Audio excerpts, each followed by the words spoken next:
आज मैं आपके लिए लेकर आई हूँ शीश देवन का एपिसोड नंबर 20 इन हिंदी। उससे पहले अगर आपने मेरे चैनल को सब्सक्राइब नहीं किया तो आपसे रिक्वेस्ट है कि प्लीज़ चैनल को सब्सक्राइब कर लीजिए और अगर आपको मेरी वीडियो पसंद आए तो लाइक बटन को हिट कीजिए। Thank you very much. अब हम शुरू करते हैं एपिसोड नंबर 20 इन हिंदी। एपिसोड शुरू होता है जहाँ योयो को शक होता है कि वो प्रेग्नेंट हो गई और वो छुपते छुपाते एक केमिस्ट की शॉप पर जाती है और वहाँ जाकर उससे एक प्रेगनेंसी टेस्ट की एक किट लेती है। जिनशन उसका पीछा करता है और वो भी जाकर केमिस्ट से बोलता है कि मुझे भी वो 10 आइटम दे दीजिए जो अभी औरत लेके गई हैं। तो वो केमिस्ट उसे 10 प्रेगनेंसी टेस्ट किट दे देती है जिसे देखकर जिनशन खुश हो जाता है। फिर योयो अपने रेस्टोरेंट पहुंचती है और वो शेरिंग से बात करती है। योयो जिनशन को अपनी सारी स्टोरी, अपनी और युआनसिया की सारी स्टोरी अपनी एक फ्रेंड के नाम से बताती है कि मेरी एक फ्रेंड है और उसकी एक बड़ी बहन है और उन दोनों के साथ ऐसे हुआ। शेरिंग उसकी सारी स्टोरी को सुनती है। इधर जिनशन अपने ऑफिस में होता है और वह बहुत खुश हो रहा होता है। फिर वो सोचता है कि योयो ने उससे इतनी बड़ी बात क्यों छुपाई और वो उससे क्यों छुपाना चाहती है। वेंजन वहाँ आता है और किसी फाइल पर साइन करवाता है। जिनशन उससे पूछता है कि अगर तुम्हारी गर्लफ्रेंड प्रेग्नेंट हो जाए तो क्या वो तुमसे ये बात छुपाती है। उसे कहता है कि मैं शादी से पहले अपनी गर्लफ्रेंड को प्रेग्नेंट ही नहीं करूँगा। जिनशन उसे कहता है कि अगर हो जाए तो व्यंजन कहते हैं कि अगर की कोई बात ही नहीं है। फिर वो उससे बताता है कि योयो प्रेग्नेंट है और व्यंजन ये सुनकर हैरान हो जाता है। एदित शेरिंग उसे लॉ के बारे में बताती है। वो उसे बताती है कि जिस लड़की की शादी उस अमीर लड़के से हुई थी वही उसकी बीवी है और जो लड़की प्रेग्नेंट हुई है उसने ये गलत काम किया है क्योंकि वो उसकी लीगली वाइफ नहीं है। अगर उसने ये ऐसा काम किया है तो उस लड़की को जेल हो सकती है। ये कहती है कि पर वो दोनों प्यार में है ना। पर वो कहती है इससे कोई फ़र्क नहीं पड़ता, उस लड़की को पुलिस पकड़ कर लेके जा सकती है। ये डर जाती है। उधर वेंजन और जिनशन आपस में बात कर रहे होते हैं और वेंजन उसे बताता है कि हो सकता है कि जिनशन योयो की इस बात को डर हो कि प्रेसिडेंट ने उसे अप्रूव नहीं किया है और वो नहीं चाहते हो कि तुम्हें भी इस बात की कोई चिंता हो। जिनशन इस बात को सोचने लगता है और वह सोचता है कि शायद उसे पहले दादाजी का अप्रूवल लेना पड़ेगा, तभी योयो को भी ठीक लगेगा। योयो घर आके प्रेगनेंसी टेस्ट लेती है और उसे पता चलता है कि हाँ वो प्रेग्नेंट है। इतने में जिनशन भी वहाँ आ जाता है और वो भी चेक करता है कि हाँ योयो प्रेग्नेंट है और वो बहुत खुश हो जाता है।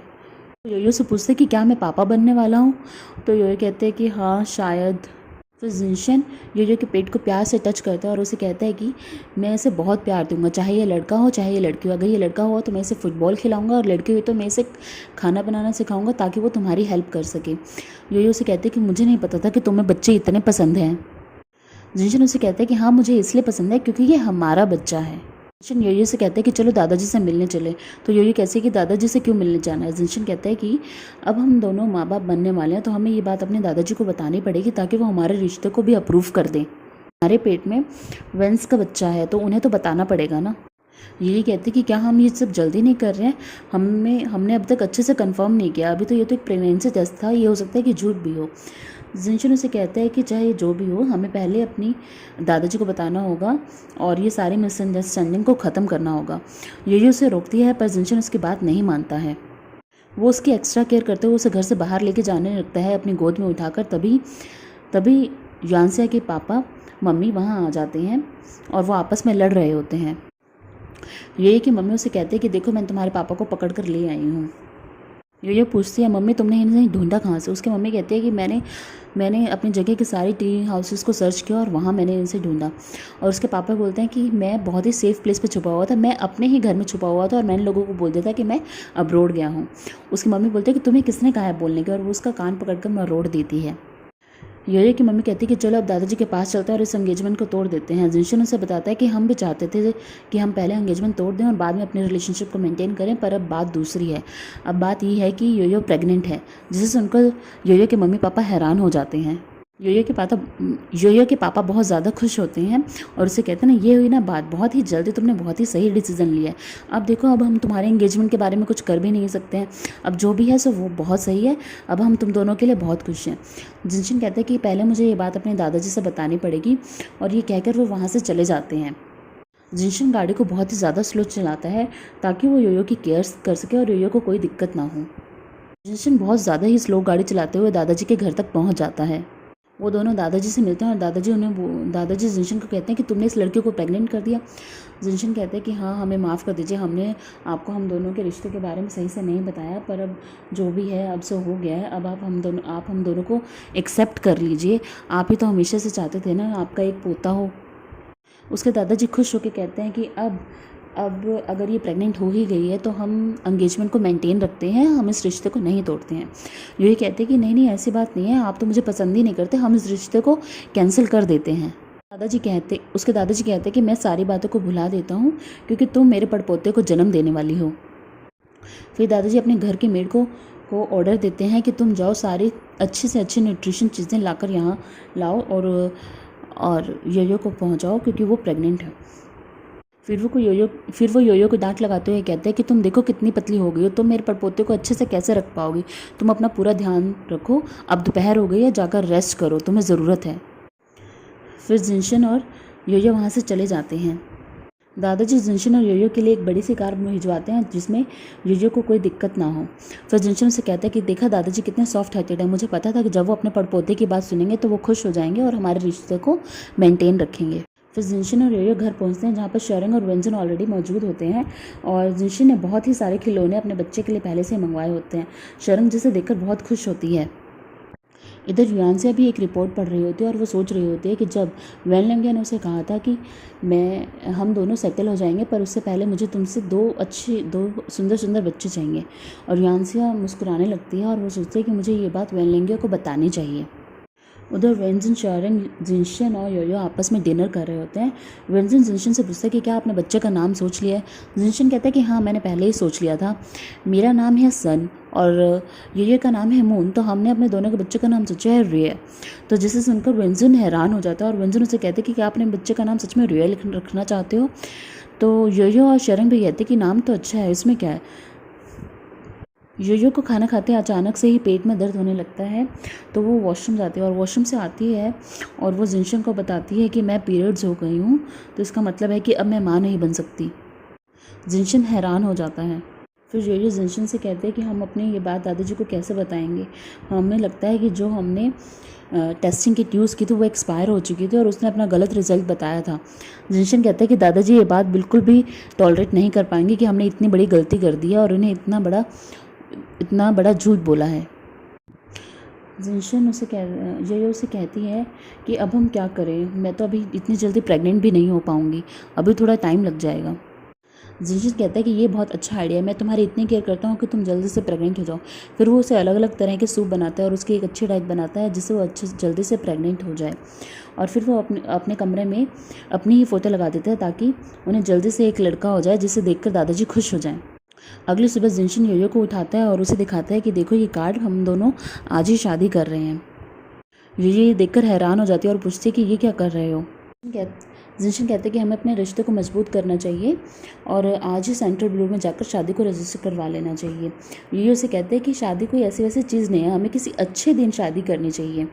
जिनशन उसे फ़ोन में दिखाता है कि आज बहुत ही अच्छा दिन है शादी करने के लिए, तो हम आज शादी कर सकते हैं। योयो कहती है कि अभी तो मैंने शॉपिंग भी नहीं किया शादी के लिए, तो पहले मैं शॉपिंग कर लेती हूँ फिर हम शादी करेंगे। जिनशन उसे कहते हैं कि इसकी कोई ज़रूरत नहीं है, मैंने पहले से ही शॉपिंग कर रखी है।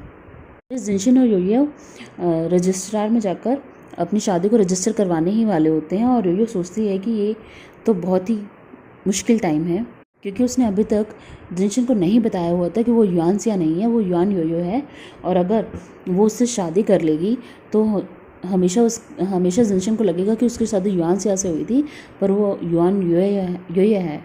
जिनशन उसे ऑफिस के अंदर ले जाता है और वो अपनी मैरिज को रजिस्टर करवाने ही वाले होते हैं कि जब ही रजिस्ट्रार उनसे पूछता है कि तुम अपना कार्ड दिखाओ ताकि मैं तुम्हारे मैरिज को रजिस्टर कर सकूं।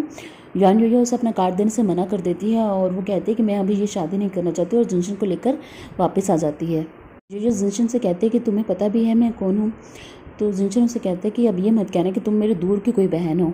योयो उसे कहती है कि मजाक मत करो, मैं युआनसिया नहीं हूँ, मैं युआनसिया की ट्विन सिस्टर युआन योयो हूँ। मैं तुम्हें बहुत पहले से बताना चाहती थी, मुझे बहुत मौके भी मिले थे पर मैं तुम्हें नहीं बता पाई, मुझे इसके लिए माफ़ कर दो। फिर जिनशन और योयो अपने घर के छत पर खड़े होकर बातें कर रहे होते हैं। तो जिनशन उसे कहते हैं कि तुम्हें मुझे पहले ही बता देना चाहिए था तो हम इतना सफ़र नहीं करते। योयो कहती है कि मुझे माफ़ कर दो, इसमें मेरी गलती है। जिनशन कहता है कि इसमें तुम्हारी कोई गलती नहीं है, तुमने डर की वजह से ये सब किया ताकि वेन्स तुम लोगों के साथ कुछ बुरा ना कर दें। और ऐसा देखा जाए तो मैंने भी तो तुम्हें झूठ बोला था तुम्हारा प्यार पाने के लिए, मैं भी तो एक मिस्टर वेन का रूप बना हुआ था और दूसरी तरफ जिनशन का रूप बना हुआ था ताकि तुम्हारा प्यार पा सकूं। फिर वो कहते हैं कि हाँ ये सब भी तो हुआ था, तो तुमने भी तो मुझसे झूठ बोला था, तो इसमें मेरी गलती नहीं है मतलब। फिर वो जिनशन से कहते हैं कि मुझे बस डर था कि मैं तुम्हें खो ना दूँ, इसलिए मैंने तुम्हें ये सब सच नहीं बताया था, पर आज के बाद मैं तुमसे कभी भी झूठ नहीं बोलूँगी। ये कहकर जिनशन के गले से लग जाती है। फिर वो कहते हैं कि पर हम दादाजी को कैसे बताएंगे। जिनशन कहते हैं कि तुम ये सब मुझ पर छोड़ दो, मैं अपने आप संभाल लूँगा।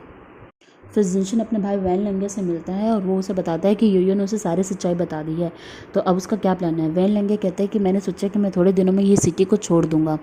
तो जिनशन उसे कहता है कि तुम क्यों जा रहे हो, तुम क्या हमेशा के लिए यहाँ से भागना चाहते हो, और कब तक भागोगे। वैन लेंगे कहते हैं कि मैं कभी दादाजी को डिसओबीडियंट नहीं करना चाहता था, मैं उन्हें कभी परेशान नहीं करना चाहता था, मैं भी एक आज्ञाकारी बेटा बनकर रहना चाहता था, पर उन्होंने कभी मेरी बात ही नहीं मानी। मैं कभी तुमसे कुछ लेना नहीं चाहता था, मैं तो इवन चाहता था कि तुम काम करो और मैं तुम्हें असिस्ट करूं, पर दादाजी को ये भी मंजूर नहीं था। जिनशन कहता है कि सॉरी, मैं ये सब नहीं चाहता था, हमारे लिए ये सब बहुत टफ रहा होगा। लेंगे ने उसे बताया कि मैं तुम्हें सब कुछ देने को तैयार था, बट मैं तुम्हें युआन सिया नहीं दे सकता था क्योंकि मैं उसे बहुत प्यार करता था, पर दादाजी को ये भी मंजूर नहीं था, तो इसलिए मुझे जाना होगा। मेरा इरादा हमेशा के लिए छुपने का नहीं है, ये बस थोड़ी देर के लिए है, और जब मैं अपनी कामयाबी के साथ वापस आऊँगा तो मैं यहाँ पर तुम्हारे साथ रहूँगा। जैसे ही जिनशन अपने रात को घर पहुंचता है तो वो देखता है कि दादाजी ने अपना सारा सामान जिनशन के घर पर शिफ्ट करा लिया है, और वो भी अब दादाजी सोचते हैं कि अब वो भी जिनशन और यान योयो के साथ रहेंगे। तो जिनशन उनसे पूछता है कि दादाजी आप यहाँ पर शिफ्ट हो रहे हैं, तो दादाजी कहते हैं कि हाँ मुझे अपने पड़पोते की ज़्यादा चिंता है और मुझे लगता है कि तुम इसका ध्यान अच्छे से नहीं रखोगे, इसलिए मैं यहाँ शिफ्ट हो रखा हूँ ताकि मैं यान योयो पर अपनी नज़र रख सकूँ और देख सकूँगी वो मेरे पड़पोते को अच्छे से ध्यान रख रही है या नहीं रख रही है। योयो से कहते हैं कि दादाजी मैं अपना ध्यान खुद से रख लूँगी, आप चिंता मत कीजिए। दादाजी कहते हैं कि तुमने अपने आप को देखा है कि तुम कितनी पतली हो, तुम क्या ध्यान रखोगी, मैं यहाँ पर रहकर तुम्हारे लिए सब अरेंज करूँगा और मैं ही तुम्हारा ध्यान रखूँगा अच्छे से। फिर दादाजी जिनशन और योयो को बताते हैं कि मैंने तुम्हारे लिए एक बहुत ही अच्छे डॉक्टर को बुलाया है, वो तुम्हारा चेकअप करेंगे। जिनशन और योयो इस बात को सुनकर डर जाते हैं। फिर डॉक्टर योयो का टेस्ट करने लगता है और वो उसके लिए इंजेक्शन निकालता है, तो योयो डर जाती है। तो जिनशन उससे कहता है कि इसे इंजेक्शन से बहुत डर लगता है, तो आप प्लीज़ इसे रहने दीजिए ये टेस्ट करने को। फिर डॉक्टर उन्हें कहता है कि ठीक है, मैं इंजेक्शन लगा के टेस्ट नहीं करूँगा, ब्लड टेस्ट नहीं करूँगा, पर यूरिन टेस्ट तो कर ही सकते हैं। वो उसे कहते हैं कि तुम पानी पी लो और अपना यूरिन टेस्ट करवा लो। फिर थोड़ी देर बाद युआन योयो और जिनशन परेशान हो रहे होते हैं और वो उसे बोलते हैं कि अब हम क्या करेंगे। अब डॉक्टर आके सारे सच्चाई दादाजी को बता देगा और हमारा राज दादाजी को पता चल जाएगा और हम सब मारे जाएंगे।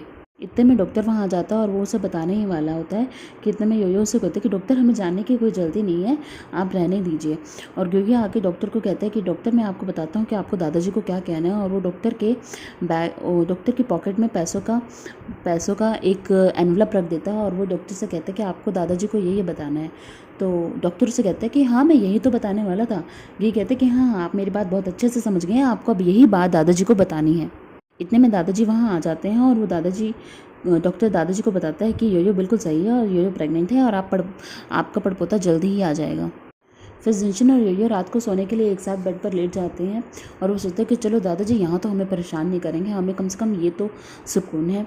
तो इतने में जिनशन योयो को किस करने वाला होता है कि दादाजी नॉक करते हैं और दादाजी आ जाते हैं और जिनशन को कहते हैं कि जिनशन तुम यहाँ नहीं सोओगे, तुम योयो को बिल्कुल भी परेशान नहीं करोगे, वो मेरे पड़पोते को जन्म देने वाली है, इसलिए मैं नहीं चाहता कि तुम योयो को बिल्कुल भी परेशान करो, तुम मेरे साथ नीचे आओ और जाकर नीचे सो जाओ। कहकर वहाँ से चले जाते हैं। जिनशन योयो को कहते हैं कि तुम रूम को लॉक मत करना, मैं रात को वापस आ जाऊँगा। जिनशन जैसे ही रात को ऊपर चढ़ने लगता है उसके दादाजी वहाँ पर उसे रोक लेते हैं और उसे कहते हैं कि जिनशन ऊपर जाने की बिल्कुल ज़रूरत नहीं है, नीचे चले जाओ, तुम्हें योयो को परेशान करने की ज़रूरत नहीं है। दादाजी को बताता है कि मैं तो सिर्फ बाथरूम जाने के लिए ऊपर जा रहा था। तो दादाजी कहते हैं कि मुझे पता है कि यंग इंसान की अपनी कुछ इच्छाएँ होती हैं, मैं ये सिर्फ बेबी के लिए ही कर रहा हूँ, हमारे पड़पोते के लिए ही कर रहा हूँ, तो तुम बिल्कुल भी ऊपर नहीं जाओगे। जिनशन फिर थोड़ी देर में देखता है कि दादाजी सोफे पर नहीं और वो ऊपर जाने लगता है और दादाजी ऊपर से नीचे उतरते हुए दिखते हैं। फिर वो देखता है कि हाँ दादाजी ने उसे पकड़ लिया है। फिर वो दादाजी से बोलता है कि दादाजी आप सोए नहीं।